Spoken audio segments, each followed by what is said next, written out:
may inihanda akong 5 katanungan na kung saan tukuyin ang kayarian ng salita sa pangungusap.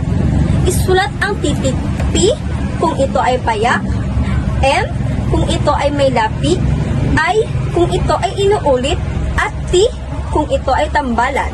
Isulat nyo ito sa kalahating papel. Maliwanag ba?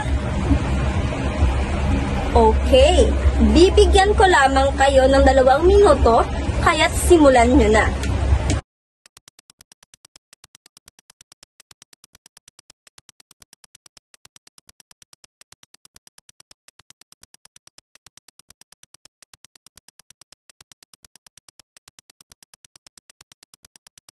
Okay, natapos na ang inyong 2 minuto.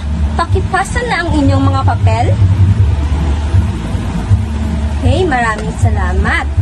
Ngayon, nauunawaan niyo lang ba kung ano ang kayarian ng salita?